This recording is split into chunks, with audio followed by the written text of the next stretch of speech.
प्रदेश में लंबे अरसे के बाद राजनीतिक रैलियों का दौर शुरू हुआ है। इसी कड़ी में जगाधरी में प्रगति रैली का आयोजन किया गया, जहां पर मुख्यमंत्री मनोहर लाल ने यमुनानगर जिले को लगभग 1100 करोड़ की मनोहर सौगातें दी हैं। इस विषय पर हमारे संवाददाता रवि चंदेल ने शिक्षा मंत्री और जगाधरी से बीजेपी के विधायक कंवरपाल गुर्जर से बातचीत की है। इस मौके पर कंवरपाल गुर्जर विपक्ष पर भी जमकर बरसे और क्या कुछ कहा है, सुनाते हैं। प्रदेश में एक लंबे अरसे के बाद राजनीतिक रैलियों का दौर शुरू हो चुका है। इसी कड़ी में जगाधरी में प्रगति रैली का आयोजन किया गया, जहां पर मुख्यमंत्री मनोहर लाल खट्टर ने लगभग 1100 करोड़ की परियोजनाओं की घोषणाएं की। इसी विषय पर चर्चा करने के लिए हमारे साथ इस समय मौजूद हैं सूबे के शिक्षा मंत्री एवं जगाधरी से विधायक कंवरपाल गुर्जर। सर, किस तरीके से देखते हैं, बहुत लगभग 1100 करोड़ की घोषणाएं की गई हैं, कौन कौन सी ऐसी डिमांड्स थी जिनको हरी झंडी मिली और कौन सी ऐसी डिमांड्स है जिन पर अभी तक जो है अंकुश लगा हुआ? नहीं, किसी पे भी अंकुश नहीं हिल गया। जितनी डिमांड हमने सारी रखी थी, चाहे मेडिकल कॉलेज के बारे में थी, चाहे कहीं डिस्पेंसरी बनाने के बात थी, चाहे कहीं सड़क बनाने की बात थी, चाहे कहीं पुल बनाने की बात थी, वो सारी डिमांड जो हमने रखी, जो फिजिबल थी, वो सारी की सारी मुख्यमंत्री जी ने स्वीकार कर ली। हाँ, कुछ मांगे ऐसी हैं जिनमें हमने ज़मीन उपलब्ध कराने के बारे में कुछ भी नहीं दिया था, पंचायत का रेजोल्यूशन नहीं दिया था। तो माननीय मुख्यमंत्री जी ने बात की कि आपने इसका दिया नहीं, अगर पंचायत इसके लिए ज़मीन देने के लिए तैयार है तो हम इसके भी पैसे मंजूर कर देंगे। तो मैं समझता हूँ कि शायद ये पैसे और बढ़ सकते हैं, कुछ 20-30 करोड़ 50 करोड़ रुपये इसमें और भी बढ़ सकता है। कुछ ऐसी जगह हैं जहाँ पंचायतें लिख के देंगे, वो रेजोल्यूशन पै के देंगे, तो शायद उसके लिए और भी पैसा आएगा। और मैं समझता हूँ कि जितनी हमारी डिमांड थी सारी मुख्यमंत्री स्वीकार की। लगभग सभी विभागों के लिए जो है वो घोषणाएं की गई है। अगर हम शिक्षा विभाग की बात करें, स्वास्थ्य विभाग की बात करें, परिवहन की बात करें, सड़कों की बात करें, किस तरीके से देखते हैं कितनी लाभप्रद साबित होगी चारों विधानसभा क्षेत्रों के लिए? नहीं, बहुत लाभप्रद होगी। जैसे कहीं पुल बनने से किसी को लाभ होगा, हॉस्पिटल बनने से किसी को लाभ होगा, मेडिकल कॉलेज बनने से लाभ होगा, और भी बहुत अन्य अन्य हैं। संस्कृति मॉडल स्कूल की भी एक की घोषणा की तो उससे भी लाभ होगा। तो अलग अलग टाइप की घोषणाएं की, इससे सब समाज को लाभ होगा। अगर फॉरेस्ट रिसर्च इंस्टीट्यूट की बात करें तो उसको लेकर जो है घोषणा की गई है मुख्यमंत्री मनोहर लाल खट्टर द्वारा कि जल्द ही जो यमुनानगर के अंदर जो है वो फॉरेस्ट रिसर्च इंस्टीट्यूट बनाया जाएगा। किस तरीके से देखते हैं? यहाँ पे ऑलरेडी बहुत सारे पहले से ही अगर हम बात करें उद्योग जो है ऑलरेडी यहाँ पे काम कर रहे हैं, ऐसे में रिसर्च इंस्टीट्यूट वो भी फॉरेस्ट का, किस तरीके से देखते हैं? देखिए, फॉरेस्ट रिसर्च इंस्टीट्यूट जो है वो देहरादून में है, काफ़ी बड़ा। उनकी एक ब्रांच यहाँ FRI यहाँ खुलनी है और उसके लिए हम प्रयासरत हैं। हमारे अधिकारियों के साथ बात भी रखी, उन्होंने उसके लिए हाँक रखी कि हम तैयार हैं खोलने के लिए। तो हमने सारा कुछ पे सर्वे करके माननीय मुख्यमंत्री जी के सामने बात रखी थी। यहाँ उसकी ज़रूरत भी है, क्योंकि अगर एग्रो फॉरेस्ट्री कहीं पूरे हरियाणा में कहीं है तो वो यही ज़िला है जहाँ ज़्यादा है। तो ऐसे में उसकी यहाँ ज़रूरत है, क्योंकि हमारे प्लाई बोर्ड में जो ऊपर फेस लगता है वो यहाँ नहीं बनता, वो विदेश से मंगाना पड़ता है। हमारा प्रयास ये है कि अगर ये यहाँ होगा, रिसर्च सेंटर यहाँ होगा, तो आने वाले टाइम में इस प्रकार की डेवलपमेंट भी हो सकती है कि हमें फेस यही बढ़ना शुरू हो जाए। एक तो हमारा ये है। दूसरा हमारा ये है कि जिस प्रकार से पॉपुलर से किसान संपन्न हो रहा, उसकी कमाई भी रही और पर्यावरण भी साफ हो रहा। तो ऐसे कुछ और पेड़ भी आने चाहिए जिनसे दोनों काम हो, तो किसान की आमदन भी बढ़े और पर्यावरण को भी लाभ हो। तो वो अगर रिसर्च सेंटर होगा तो निश्चित तौर से उस दिशा में काम करेगा। तो अब ऐसा तो कुछ नहीं है कि आज ही कोई चीज़ हम सफल हो जाएंगे या 1 साल में सफल होंगे या 2 में होंगे, टाइम तो लग सकता है उसमें, पर लेकिन इस प्रकार का काम अगर करेंगे तो निश्चित तौर से पर्यावरण के लिए भी लाभदायक होगा और किसान के लिए भी। गेहूं की खरीद को जो है वो 10 दिन एक्सटेंड किया गया, किस तरीके से देखा जाए?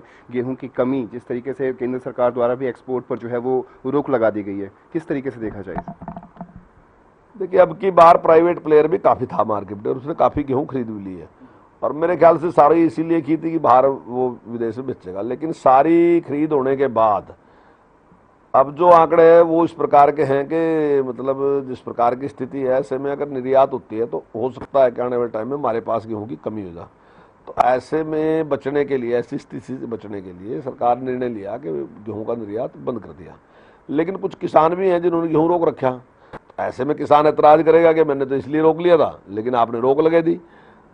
तो ऐसे में फिर किसान के लिए समस्या थी ना। ये तो सरकार ने निर्णय लिया कि अगर वो बेचना चाहता है तो अभी हम MSP पे खरीदने के लिए तैयार हैं, अब बेच रहे। सर, अगर विपक्ष की बात करें तो विपक्ष लगातार रोजगार और साथ ही साथ भ्रष्टाचार को लेकर सरकार पर जो है हमलावर बना हुआ है, किस तरीके से देखा जाए इसे? नहीं, देखिए, रोजगार वर्तमान सरकार में काफ़ी मिले। अब एक एजेंसी है वो बार बार इस प्रकार की खबरें छाप देती है कि 34% कि अब 30% कुछ भी बोल देती है, लेकिन जितना सटीक आंकड़ा हमारे पास है, हमने अभी परिवार पहचान पत्र बनाया, उसमें हर आदमी की इनकम है, बेरोजगार की भी इनकम है, वो सारा हिसाब उसमें है। तो वो लगभग 6.5% के करीब जो है बेरोजगारी है, वो पहले भी थी, अब भी है। हमारा प्रयास है कि वो भी समाप्त हो, और उसके लिए हम काम भी कर रहे हैं। तो जैसे अभी हमने किया कि जिन लोगों की 1 लाख से कम की आमदनी है, उनके लिए हमने बुलाया कि उनको काम दिया कि भाई आप कोई ना कोई काम करो, कोई भी काम जो आप कर सकते हो वो कर लो, हम पैसा देने के लिए तैयार हैं। आज आपके सामने वहाँ सर्टिफिकेट भी ऐसे लोगों को दिए और उनका फोटो भी है। तो ये लोग ऐसे ही थे जिनके पास कोई काम नहीं था, लेकिन सरकार ने उनको लोन दिया और उनसे कहा कि आप काम करो, पैसा हम देंगे। तो सरकार का पूरा प्रयास है बेरोजगारी दूर करने के लिए। जहाँ तक भ्रष्टाचार की बात है, सरकार ने जिस प्रकार से भ्रष्टाचार के खिलाफ एक्शन लिए, कई जगह ऐसी है जहाँ जो पॉलिटिकल विशेषज्ञ हैं वो चाहते थे कि भाई इस प्रकार का एक्शन सरकार को नहीं लेना चाहिए, सरकार की बदनामी होगी, लेकिन सरकार ने उसकी चिंता नहीं की है, चाहे कर्मचारी चयन आयोग का था या कोई दूसरे मामले थे, लेकिन सरकार ने मजबूती के साथ स्टैंड लिया और खिलाफ कार्रवाई की इनकी।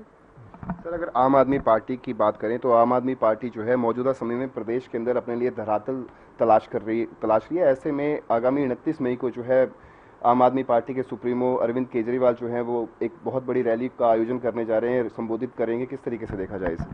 देखिए, आम आदमी पार्टी की पोल पट्टी लगभग खुलने लग रही है। अभी पंजाब में उनकी सरकार आई, वो सारा का सारा देख लिया। रोजाना सोशल मीडिया पे जिस प्रकार की सारी बात हो रही, अब जो बात कहते हैं कि 1000 रुपये देंगे, कोई दे नहीं सकते, बिजली फ्री देंगे, कुछ दे नहीं सकते, कानून व्यवस्था का बुरा हाल है, नशे के मामले में कुछ भी नहीं, लोग तो ये कह रहे कि नशे और बढ़ गए उससे फालतू की।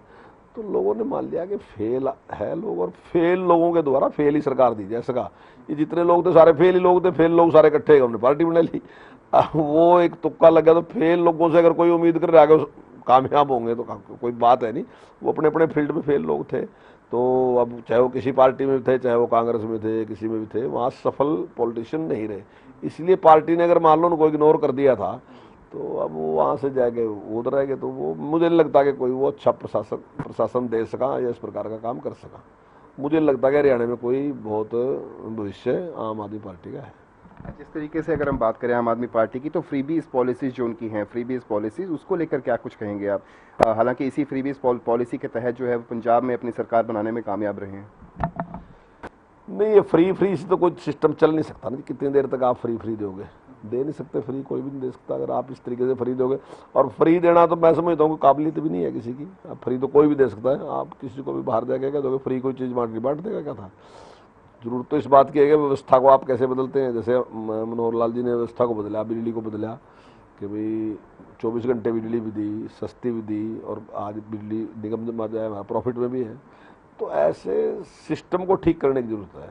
फ्री देना कोई यानी ठीक है, लालच देगा, आपने वोट तो ले ली, लेकिन आप भला नहीं कर सकते। ना ही जो आपका मतदाता है उसका भला कर सका, और ना ही सरकार का।